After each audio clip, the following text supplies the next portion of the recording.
चलो,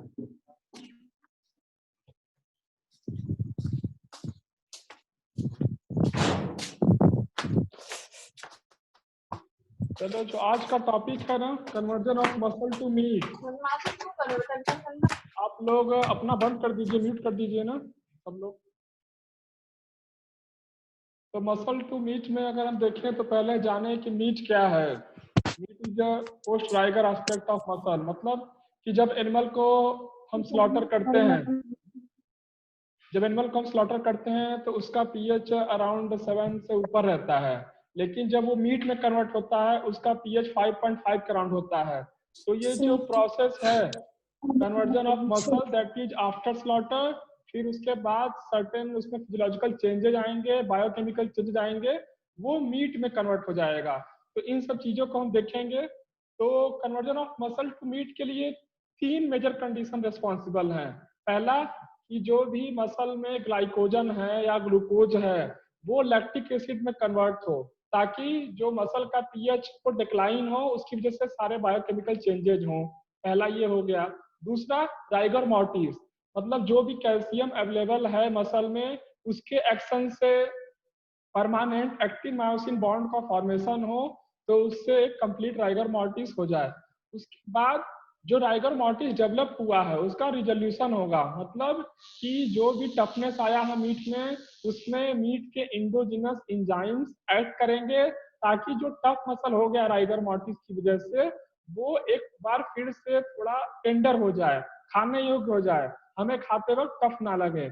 इसलिए conversion of muscle to meat को हम बोलेंगे it is a series of biochemical event following sticking culminating into resolution of rigor. तो इसमें जो पहला स्टेप करते हैं हम लोग स्लॉटर में, स्टनिंग के बाद स्टिकिंग करते हैं। स्टिकिंग मतलब एनिमल को हमने जो थ्रोट रीजन है वहां पे कैरोटिड आर्टरी या वेसल्स को काट देना, ताकि उससे ब्लड बाहर आए। जो ब्लड बाहर आ रहा है उसको ब्लीडिंग बोलेंगे, चाहे एसेंगुएशन बोलेंगे। तो जब ब्लड बाहर आ रहा है उसकी वजह से क्या होगा, जब ब्लड बाहर आ गया तो बॉडी में ऑक्सीजन का जो ट्रांसपोर्ट मैकेनिज्म है वो लॉस हो जाएगा, बॉडी में ऑक्सीजन की कमी हो जाएगी। उसकी वजह से जो एक पोटेंशियल है ऑक्सीडेशन रिडक्शन पोटेंशियल, वो कम हो जाएगा। तो जब ऑक्सीडेशन रिडक्शन पोटेंशियल कम हो गया, बॉडी में ऑक्सीजन नहीं है, तो उसकी वजह से जो हमारे रेस्पिरेटरी मैकेनिज्म है, दैट इज इलेक्ट्रॉन, उसके पहले ग्लाइकोलिसिस, क्रेब्स साइकिल, इनका जो एक्टिविटी है वो धीरे धीरे कम होता जाएगा। जैसे जैसे मतलब इसमें लगने में 5 से 6 मिनट लगता है। तो जैसे ही ये प्रोसीजर चालू होगा, उसमें क्या होगा कि जो बॉडी में क्रिएटिनिन फॉस्फेट है, जो कि मेजर सोर्स है एनर्जी का, जब एनिमल लाइव होता है तो क्रिएटिनिन फॉस्फेट क्या होता है कि वो जो एडीपी है, एडीपी में कन्वर्ट होता है। तो क्रिएटिनिन फॉस्फेट एडीपी से कंबाइन करके वो एक मॉलिक्यूल ऑफ एटीपी बना लेता है। इस तरीके से क्रिएटिनिन फॉस्फेट एटीपी रीफॉस्फोरिलेशन रिएक्शन में काम करता है, जब बॉडी में एरोबिक कंडीशन होता है, जब बॉडी में लाइव कंडीशन होता है। जैसे ही स्लॉटर हुआ, अनएरोबिक कंडीशन आया, जो भी ग्लाइकोजन है वो लैक्टिक एसिड में कन्वर्ट हो गया। तो जो प्रोसेस ऑफ एटीपी रीफॉस्फोरिलेशन है वो धीरे धीरे स्लो हो जाएगा और लास्ट में जाके टर्मिनेट कर जाएगा। तो उसकी वजह से पीएच डिक्लाइन होगा। तो इसकी वजह से जब पीएच डिक्लाइन हो गया तो राइगर मॉर्टिस का ऑनसेट हो जाएगा।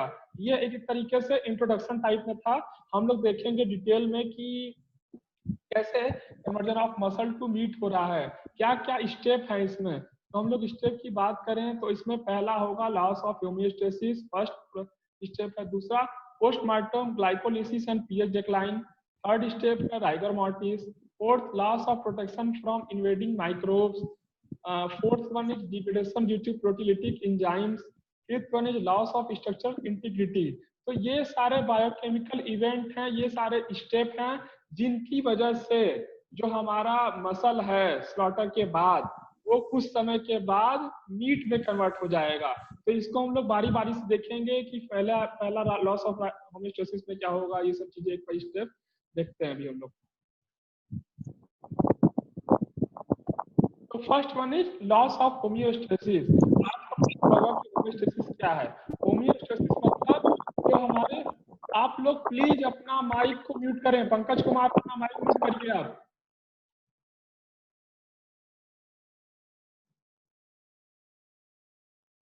तो होमियोस्टेसिस की बात कर रहा था मैं कि होमियोस्टेसिस एक फिजियोलॉजिकल एक्टिविटी है जिससे कि जो बॉडी का इंटरनल हमारा फिजियोलॉजिकल मैकेनिज्म है वो मेंटेन रहे।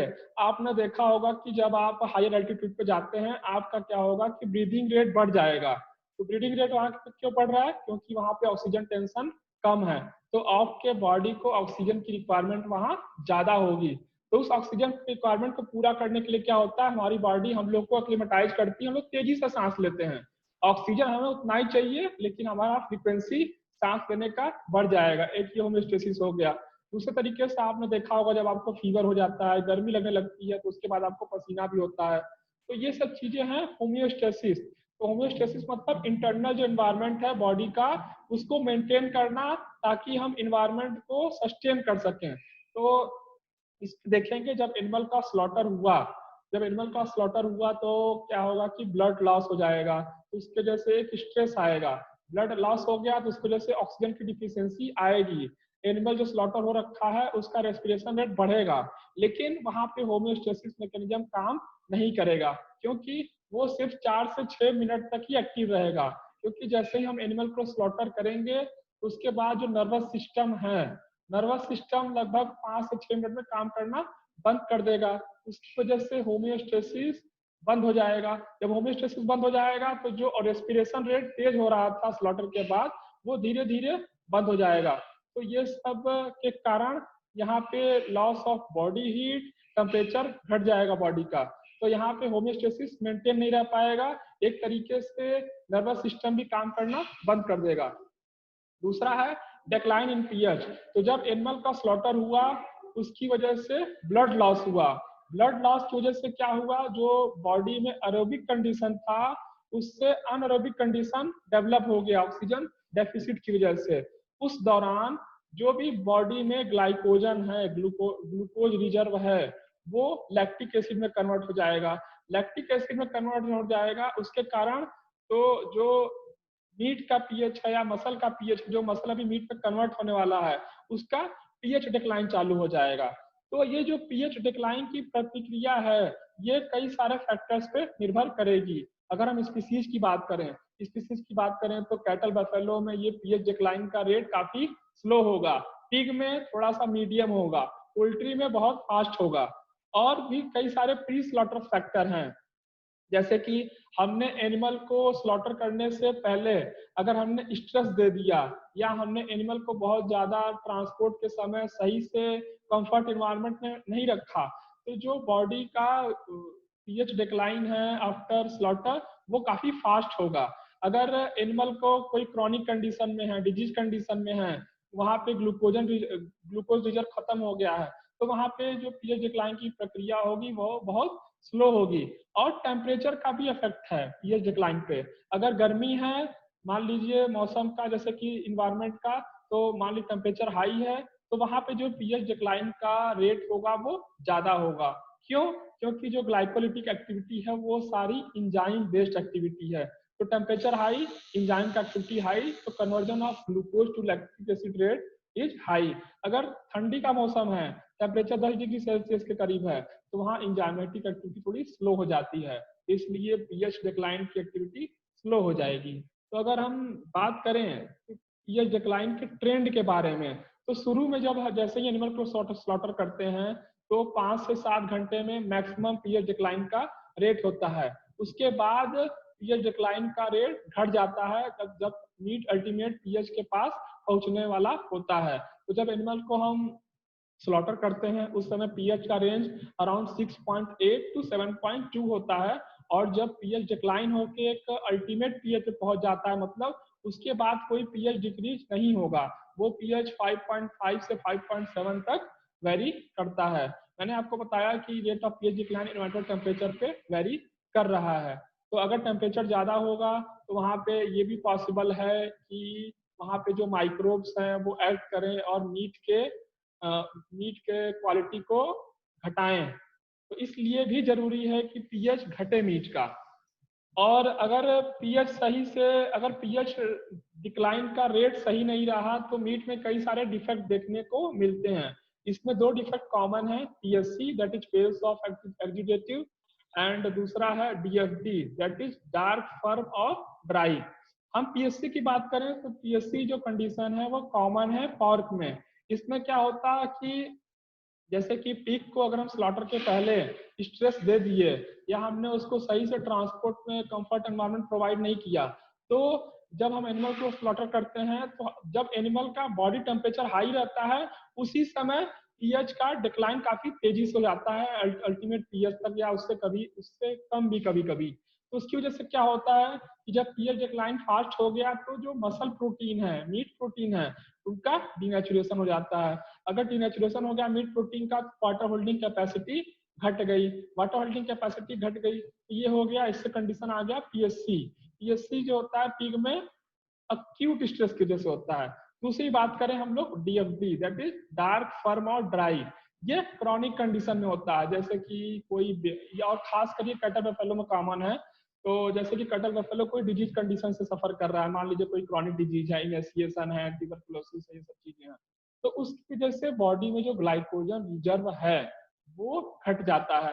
तो ग्लाइकोजन रिजर्व घट गया तो जब हमने एनिमल को स्लॉटर किया तो जब ग्लाइकोजन जो लैक्टिक एसिड में कन्वर्ट होना है वो ग्लाइकोजन बॉडी में है ही नहीं, तो इसलिए जो मीट का या मसल का अल्टीमेट पीएच है वो हाई रह जाता है। तो जब मीट का अल्टीमेट पीएच हाई रह गया तो उसकी वजह से यहाँ पे कोई प्रोटीन का डिनेचुरेशन नहीं हो रहा है, तो इसलिए वाटर होल्डिंग कैपेसिटी यहाँ पे कम होगी मीट की, ठीक है, ज्यादा होगी, क्योंकि यहाँ प्रोटीन डिनेचुरेशन नहीं हुआ है तो वाटर होल्डिंग कैपेसिटी ज्यादा होगी। इसलिए मिल्क जो मीट होगा वो फर्म होगा, बाहर पानी का कोई उजिंग आउट नहीं हो रहा है तो इसलिए ड्राई होगा, और कलर उसका डार्क होगा, इसलिए डार्क एंड ड्राई बोलते हैं।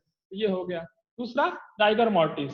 राइगर मॉर्टिस मतलब कि जब मीट का पीएच डिक्लाइन हो गया है, जो कैल्शियम जो रिलीज हुए हैं सार्कोप्लाज्मिक रेटिकुलम से वो एक्टिन मायोसिन पे एक्ट करेंगे और एक्टिन मायोसिन में एक परमानेंट एक्टोमायोसिन कॉम्प्लेक्स फॉर्म हो जाएगा।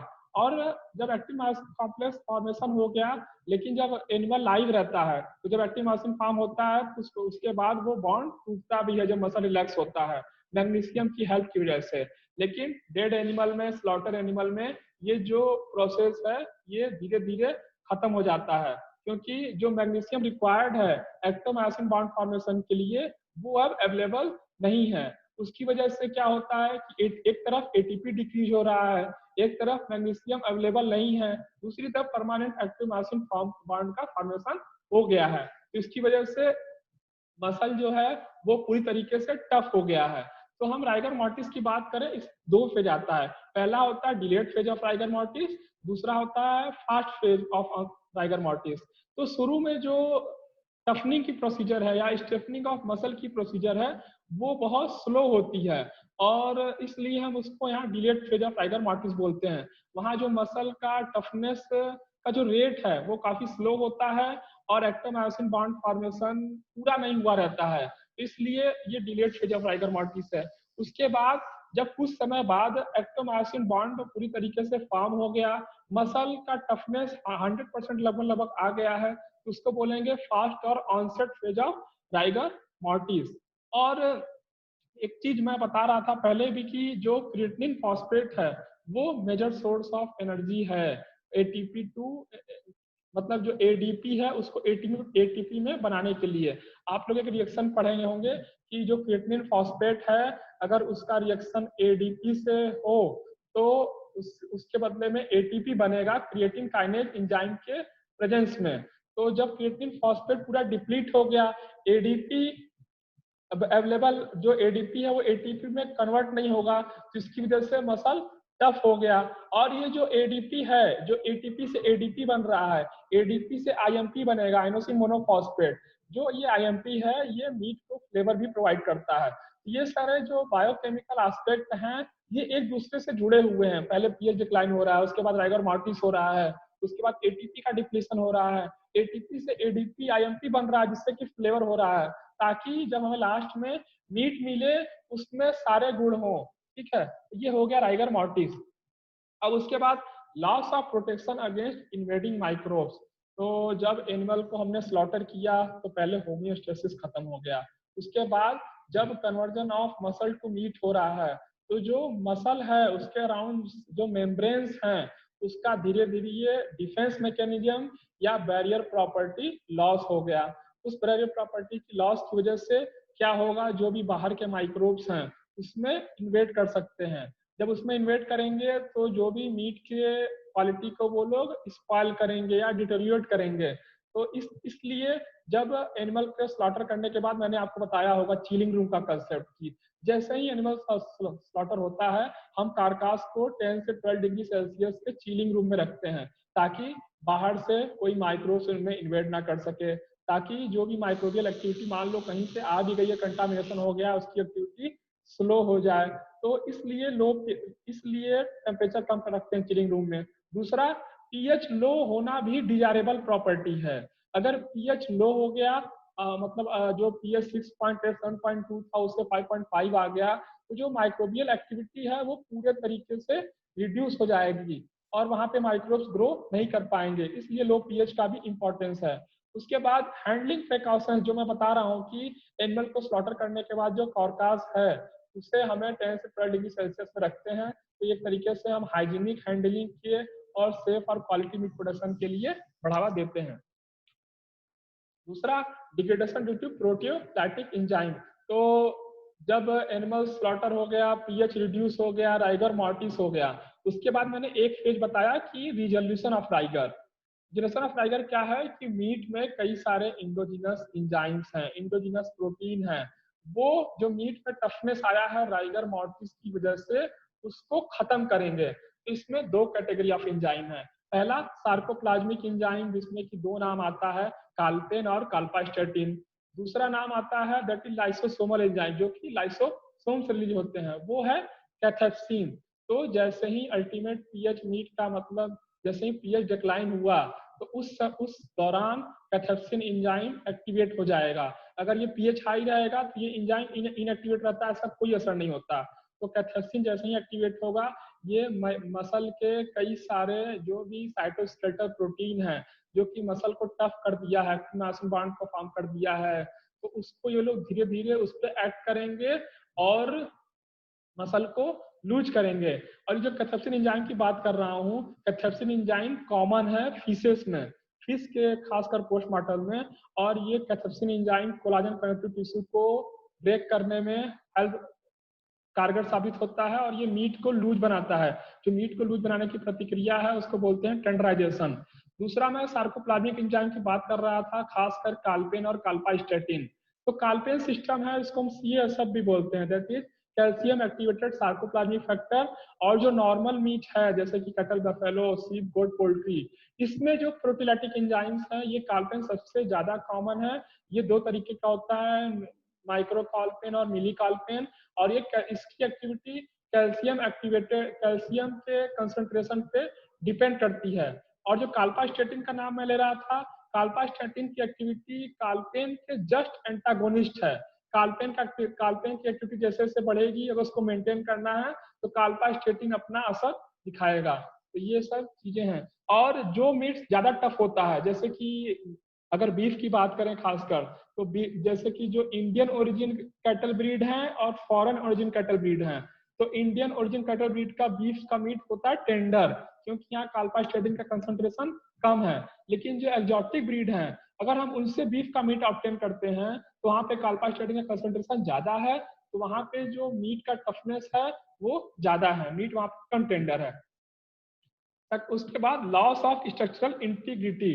तो जैसे कि जो भी इंडोजिनस एंजाइम है या जो भी प्रोटीन्स हैं, जब वो मेम्ब्रेन प्रॉपर्टी अल्टर हो गई है तो वो उस पर जो भी साइटोस्केलेटल स्ट्रक्चर है, जेड डिस्क है, एक्टिन मायोसिन का बॉन्ड फॉर्मेशन है, और भी कई सारे प्रोटीन है जैसे कि टाइटिन, नेबुलिन, डेस्मिन, ये सब जो मसल के स्ट्रक्चर को बरकरार रखा है इस पे धीरे धीरे ये सब सारे एंजाइम इस पे एक्ट करेंगे और मसल को लूज करेंगे। एक बात आपको और याद रखना है कि जो काल्पेन है या काल्पेन एंजाइम है, या तो ये इनका असर कभी एक्टिन मायोसिन जो भी प्रोटीन है उस पर असर नहीं होगा, कभी ये इसको ब्रेक नहीं कर पाएंगे। ये दूसरे और भी जो साइटोस्केलेटल प्रोटीन है, टाइटिन है, नेबुलिन है, इस पे एक्ट करेंगे। ये जेड लाइन को डिग्रेड कर सकते हैं लेकिन ये एक्टिन मायोसिन को कभी डिग्रेड नहीं कर सकते। तो ये याद रखना है। और काल्पेन का या जो भी सार्कोप्लाज्मिक एंजाइम्स हैं उनका कोलाजन कनेक्टिव टिश्यू पे असर बहुत कम होता है, लेकिन कैथेप्सिन वो कोलाजनस कनेक्टिव टिश्यू पे काम करता है और मसल को टेंडर बनाने में, लूज बनाने में हेल्प करता है। तो मैं ये जो भी स्टेप बताया वो पूरा डिटेल था। तो शॉर्ट में अब हम कवर करें कि conversion of muscle to meat क्या है, समरी टाइप। तो conversion of muscle to meat it is a sequence of biochemical event. 3 major event बताया है, आपको 3 इवेंट याद रखने हैं। पहला इवेंट है कि जो भी ग्लाइकोजन या ग्लूकोज अवेलेबल है वो लैक्टिक एसिड में कन्वर्ट हो, ताकि उसकी वजह से पीएच डिक्लाइन हो, जो कि एक अटमोस्ट इंपॉर्टेंट चीज है conversion of muscle to meat के लिए। दूसरा इवेंट राइगर मॉर्टिस है, ठीक है। तीसरा इवेंट रिजोल्यूशन ऑफ राइगर है। तो ये आप 3 स्टेप याद रखिए। तो conversion of muscle to meat के लिए सीक्वेंस हमने पढ़ लिया है ऑलरेडी, जो कि 5-6 सीक्वेंस था। उसके बाद होमियोस्टेसिस मेंटेन नहीं रहेगा, उसकी वजह से बॉडी टेम्परेचर घटेगा। जो बॉडी घटता है एनिमल का, उसको हम लोग एल्गर मॉर्टिस बोलते हैं। सर एक बार फिर से बता दीजिए सर तीनों फैक्टर। तीनों फैक्टर में पहला है कि reduction of pH by conversion of glycogen और glucose to lactic acid. Okay, second factor is that is rigor mortis. Third is dissolution of rigor. These 3 events are most important for the conversion of muscle to meat. ठीक, तो sir dissolution of rigor जो होगा sir वो तो anti rigor mortis का opposite होगा। हाँ, rigor mortis के बाद होगा और राइगर मॉर्टिस के अपोजिट है। आप इसको कह सकते हैं कि राइगर मॉर्टिस जो हुआ, जो मसल टफ हुआ था, उसमें एंजाइम जो पर्टिकुलर इंडोजिनस एंजाइम्स हैं या इंडोजिनस माइक्रोबियल एक्टिविटी होंगी, उसकी वजह से मसल एक बार फिर से लूज हो जाएगा। नहीं तो अगर आप राइगर मॉर्टिस वाला मीट नहीं खा सकते, आप उसमें फ्लेवर नहीं होगा उतना अच्छा। ये सब चीजें हैं। तो ये सब नेचर का मैकेनिज्म है, कैसे कन्वर्ट करना है मसल टू मीट के लिए। ठीक है, तो जो मैं एक्सप्लेन कर रहा था कि डिक्रीज इन बॉडी टेम्परेचर की बात कर रहा था, तो डिक्रीज इन जो बॉडी टेम्परेचर होता है इसके लिए एक टर्म यूज करते हैं, एल्गर मॉर्टिस। आप लोग लिख लीजिए ALGOR, एल्गर, MORTIS। तो decrease in body temperature is known as algor mortis. तो ये हो गया। और मैंने बताया कि जब बॉडी का ऑक्सीजन लॉस होगा तो वहाँ पे ऑक्सीजन रिडक्शन पोटेंशियल कम हो जाएगा, उसकी वजह से अनारोबिक ग्लाइकोलिसिस होगा जो कि लैक्टिक एसिड का फॉर्मेशन करेगा, और उसके बाद एटीपी फॉर्मेशन घट जाएगा, फिर permanent active myosin bond form हो जाएगा। तो ये सब चीजें हैं, ये सब समरी टाइप है। जब एटीपी का कंसंट्रेशन घट जाएगा तो राइगर मॉर्टिस हो गया। ठीक है, तो उसके बाद कई सारी एंजाइम जो कि मैंने बताया, काल्पेन है, काल्पास्टेटिन है, कैथेप्सिन है, इन सब के एक्टिविटी की वजह से एक रिजोल्यूशन ऑफ राइगर मॉर्टिस का पूरा प्रोसेस सॉल्व होगा। ठीक है सर, हाँ सर बोलो। जैसे वो स्लाउटर के बाद तो जो एटीपी तो बॉडी में मतलब जो भी है कारकस में कम हो जाएगा, तो आप सर बोले ना कि एडीपी से एटीपी में कन्वर्ट होगा, फिर आईएमपी में, जो कि आईएमपी फ्लेवर प्रोड्यूस करेगा। तो जब एडीपी से एटीपी में थोड़ी ना कन्वर्ट होगा सर, तो आईएमपी कैसे होगा फिर उसमें? ना सुनो, मैंने बोला कि जो जैसे कि जब एनिमल 5-6 मिनट शुरू में स्लॉटर के बाद, अभी तो उसका ऑक्सीजन पूरी तरीके से खत्म नहीं हुआ है, अभी थोड़ा बहुत तो ऑक्सीजन है ना उसके अंदर। तो जो क्रिएटिनिन फॉस्फेट है और जो एटीपी जब यूटिलाइज होता है तो एडीपी में कन्वर्ट हो जाता है। ये बायोकेमिस्ट्री पढ़ा होगा आपने, ठीक। तो जब क्रिएटिनिन फॉस्फेट जो सोर्स ऑफ एनर्जी है, वो जो हमारा एडीपी है, एटीपी जो एडीपी में कन्वर्ट हुआ है उससे कंबाइन कर लेगा और एटीपी में कन्वर्ट हो जाएगा एक मॉलिक्यूल। ठीक है, तो ये तो प्रतिक्रिया चलती रहेगी, फिर क्या होगा, ये धीरे से टर्मिनेट हो जाएगा ये प्रोसेस। लेकिन जो एटीपी एडीपी में कन्वर्ट हुआ है, वो एडीपी फिर एएमपी में कन्वर्ट होगा, एडिनोसिन मोनोफॉस्फेट। वो एएमपी फिर आईएमपी में कन्वर्ट होगा, दैट इज आइनोसिन मोनोफॉस्फेट। वो जो लास्ट में आइनोसिन मोनोफॉस्फेट बन रहा है वो रिस्पॉन्सिबल है फ्लेवर के लिए। आया समझ में सुभद्रा? हाँ यस सर, आ गया सर। ये देखो सीरीज है देखो, एटीपी, एटीपी से एडीपी, एडीपी से एएमपी, एएमपी से आईएमपी। इनको कंसंट्रेशन को यूज करके ना, एटीपी से आईएमपी तक के कंसंट्रेशन को यूज करके हम मसल में मेजर करके हम लोग के वैल्यू निकालते हैं। के वैल्यू फ्रेशनेस ऑफ मीट देता है। ये थोड़ा सा हाई लेवल का था इसलिए मैंने नहीं बताया, अगर जानना जान लो कि के वैल्यू निकालते हैं। हम लोग रेशियो देखते हैं, आईएमपी प्लस एएमपी को पूरे एटीपी से डिवाइड करते हैं तो एक रेशियो आता है, एक वैल्यू आती है, उस वैल्यू की मदद से हम मीट की फ्रेशनेस बता सकते हैं कि मीट की फ्रेशनेस एक्टिविटी क्या है। ठीक है, तो मैं ये बता रहा था, तो मैं उस समय भी बात कर रहा था अभी ना कि रिडक्शन इन एटीपी होगा, रिडक्शन इन पीएच होगा। जैसे ही पीएच डिक्लाइन होगा तो क्या होगा, पीएच डिक्लाइन हो रहा है तो एक तरीके से जो हमारा मसल है वो एक isolated point of meat protein की तरफ पहुंच रहा है। तो जब राइगर मॉर्टिस होता है तो उस समय जो अल्टीमेट पीएच की तरफ जो मीट जाता है तो वहां पे वाटर होल्डिंग कैपेसिटी घट जाती है, उसके बाद फिर बढ़ जाती है। ठीक है, तो इसी तरह बोलते हैं कि जो हम लोग को मसल मिलता है आफ्टर स्लॉटर, वहां पे कोई प्रोटीन का डिनेचुरेशन नहीं हुआ है तो उस समय सबसे ज्यादा वाटर होल्डिंग कैपेसिटी रहेगी। अगर आप उस मीट को खाओगे तो उसमें जूसीनेस ज्यादा होगा, मीट टेंडर भी होगा। लेकिन जब वो राइगर मॉर्टिस हो गया, ठीक है, राइगर मॉर्टिस में क्या हो गया कि प्रोटीन डिनेचर हो गया तो वाटर होल्डिंग कैपेसिटी घट गई, मीट टफ लगेगा खाने में। ये सब चीजें हैं, इसलिए इंडियन कंडीशन में लोग मसल को खाना पसंद करते हैं, जस्ट आफ्टर स्लॉटर लेते हैं, उसको कुक करके खाने का हैबिट है।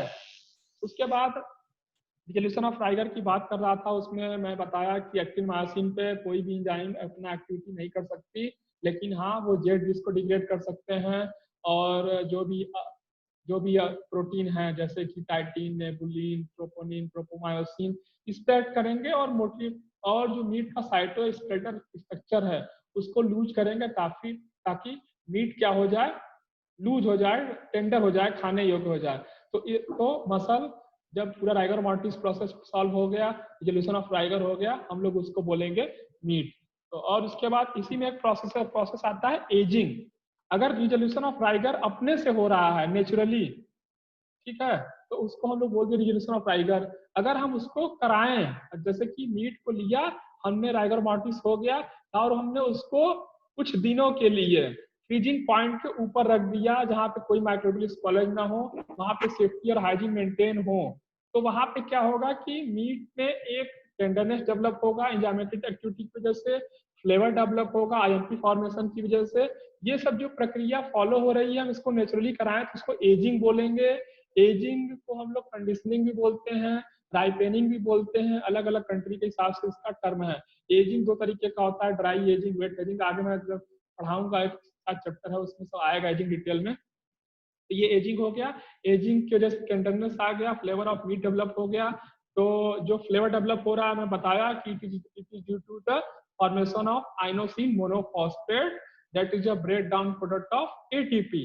ओके, एंड उसमें क्या होगा, जब मीट का जब एजिंग कर रहे हैं उस समय जो मीट में प्रोटीन है, फैट है, उस पर कुछ सारे इंडोजिनस माइक्रोब्स काम करेंगे, तो उस समय कई सारे मेटाबोलाइट का फॉर्मेशन होगा, H2S, अमोनिया, एसिटाल्डिहाइड, एसीटोन, डाइसाइल। तो ये सब कॉम्प्लेक्स मिलके एक मीट को यूनिक फ्लेवर प्रोवाइड करेंगे एजिंग के दौरान। तो इसलिए एजिंग एक डिजायरेबल प्रॉपर्टी है, खासकर बीफ में, जिसमें कि एक महीना हम लोग एजिंग करते हैं, 14 दिन करते हैं अकॉर्डिंग टू कंडीशन। ठीक है, तो इसमें क्या होगा, जो हमारा प्रोटीन है उस पर भी माइक्रोफैट करेगा, तो उसकी वजह से फ्री अमीनो एसिड फॉर्मेशन होगा। फ्री अमीनो एसिड एक मीट फ्लेवर प्रोवाइड करेगा, और कभी कभी फ्री अमीनो एसिड को हम लोग मेजर करके मीट का स्पॉलेज कंडीशन भी बता सकते हैं। तो ये सब चीजें हैं। और एजिंग पीरियड की बात करें, कई सारे फूड एनिमल के डिफरेंट कैटेगरीज के, तो कैटल का एजिंग पीरियड 14 डेज है, सीप और गेट का 7 डेज है, पीक का 5 डेज है, चिकन का 2 डेज है। तो चिकन का 2 डेज लिखा है। और जो एक होता है कि time to reach ultimate pH, वो भी वेरी करता है इन सब चीजों के अकॉर्डिंग। तो ये शॉर्ट में मतलब conversion of muscle to meat था। कई मतलब मुझे लगता है 3 बार इसमें रिपीट हुआ है, मैं सोच रहा था कि आप लोग को समझ में आए। लेकिन जो कार्डिनल इवेंट्स हैं, कार्डिनल पॉइंट्स हैं, लॉस ऑफ होमोस्टेसिस से लेकर जो मैंने डील किया 6-7 पॉइंट, आप उसको एनलिस्ट करके उसके हर पॉइंट के बारे में 3-3, 4-4 पॉइंट एटलीस्ट जाने कि इस पॉइंट में क्या हो रहा है, होमोस्टेसिस में क्या हो रहा है, फिर लॉस ऑफ राइगर मॉर्टिस में क्या हो रहा है। तो ये सब चीजें आपको जानना है। तो ये आज के लिए इतना ही था। अब आपको कुछ डाउट हो, किसी को कुछ पूछना हो तो अब पूछ सकता है। ठीक है सर, राइगर लॉस होता है तो उसमें क्या होता है सर? क्या क्या समझ नहीं आया, फिर से बोलो। राइगर लॉस होता सर है डिजेनरेशन ऑफ कौन राइगर सा में सर इवेंट होता है? कटैक्सिन ही सब आता है सर। क्या क्या फिर सब समझ नहीं क्वेश्चन, एक लोग बोलो बात, एक लोग एक बार में बोलो, अपना बात रखो। Sir sir, degeneration of rigor third राय- प्रोसेस जो बताए हैं सर। पहले हेलो। निर्मल बोलो क्या बोल रहे हो तुम?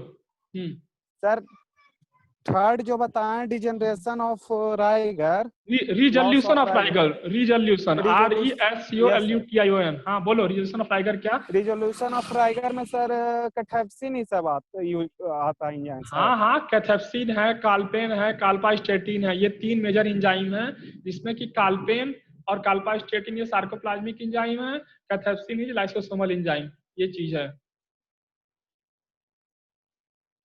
और हाँ सुभद्रा बोलो। सर हाँ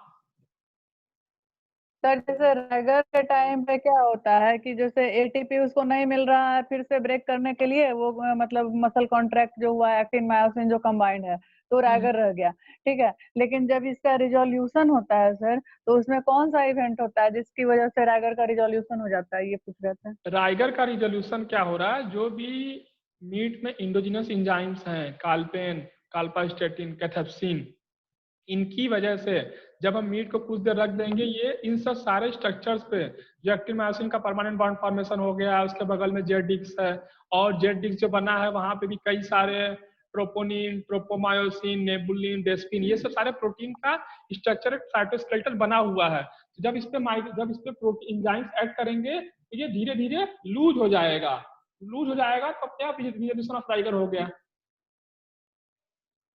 अच्छा, यही मतलब एक्ट करके लूज करता है। हाँ मेन जो प्रोटीलाइटिक और एंजाइमेटिक एक्टिविटी है, उनकी वजह से रिजोल्यूशन ऑफ राइगर हो रहा है, उन्हीं की वजह से फ्लेवर का फॉर्मेशन हो रहा है। ये इनका मेजर रोल है राइगर मॉर्टिस के बाद।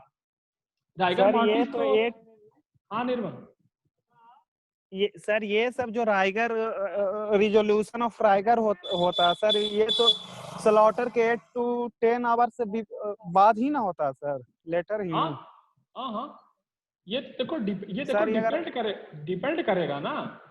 अब हम लोग जो इंडियन कंडीशन में मीट खा रहे हैं, उसमें रिजोल्यूशन ऑफ राइगर हो रहा है कि नहीं हो रहा है, क्योंकि हम तो मीट खरीद के लाए, स्लॉटर करवा के लाए, खा जाता है। तुरंत कुक करवा दिए, वो राइगर मॉर्टिस तक भी पहुंचा कि नहीं पहुंचा, ऐसा होता है ना। यस सर, यस इसीलिए तो सर। पूछ रहा था कि तो सर वो फिर वाला फायदा क्या पॉइंट एक होगा। बार समझाइए ना फिर से, वो प्रोटियोलाइटिक एंजाइम वाला जो बता रहे थे। प्रोटीलाइटिक एंजाइम कौन सा बताओ? सर प्रोटियोलाइटिक एंजाइम वाला जो पॉइंट था ना सर, अच्छा मतलब कि डिग्रेडेशन ऑफ हाँ प्रोटियोलाइटिक एंजाइम वाला, इसमें क्या हो गया कि वो वाला पॉइंट एक बार जब राइगर मॉर्टिस डेवलप हो गया, तो जो मीट में इंडोजिनस इंजाइम्स हैं, 2 तरीके के इंडोजिनस इंजाइम हैं। पहला सार्कोप्लाज्मिक इंजाइम्स, उसमें 2 आता है, काल्पेन और काल्पास्टेटिन। दूसरा कैथेप्सिन लाइसोसोमल इंजाइम्स हैं, उसको बोलते हैं कैथेप्सिन, ठीक है। तो काल्पेन को क्या है, काल्पेन का जो एक्टिविटी है वो कैल्शियम डिपेंडेंट है, इसको हम लोग CSF भी बोलते हैं, कैल्शियम एक्टिवेटेड सार्कोप्लाज्मिक फैक्टर। तो ये जो भी जेड लाइन स्ट्रक्चर है, या टाइटिन है, नेबुलिन है, डेस्मिन है, इस पे एक्ट करेगा, और भी जो मीट का साइटोस्केलेटल स्ट्रक्चर है उसको लूज कर देगा। लेकिन काल्पेन कभी भी जो एक्टिन और मायोसिन है उस पर एक्ट करके उसको डिग्रेड नहीं कर सकता, ये याद रखना है। दूसरा काल्पास्टेटिन, एक तरफ अपना काल्पेन काम कर रहा है, उसकी एक्टिविटी को डिसरप्ट करने वाला है काल्पास्टेटिन। अगर काल्पास्टेटिन का एक्टिविटी ज्यादा है तो मीट ज्यादा टफ होगा, क्योंकि काल्पेन अपना सही तरीके से काम नहीं कर पाया है। तीसरा एंजाइम बता रहा था मैं, कैथेप्सिन। कैथेप्सिन की जो एक्टिविटी है वो हमारे normal live stock food animals में, मीट में नहीं पाई जाती, इसकी एक्टिविटी बहुत कम है। क्यों? क्योंकि इसके एक्टिविटी के लिए बहुत कम पीएच चाहिए, ये बहुत कम पीएच फिश मीट में देखने को मिलता है, तो वहां पे कैथेप्सिन की एक्टिविटी बहुत अच्छी पाई जाती है। हाँ बोलो, और कुछ पूछना सुभद्रा? हाँ सर ठीक है। ठीक है ना? हाँ सर, एक ये पूछ रहे थे सर, ब्लीडिंग जो करवाते हैं, हाँ सर ठीक है, वो ठीक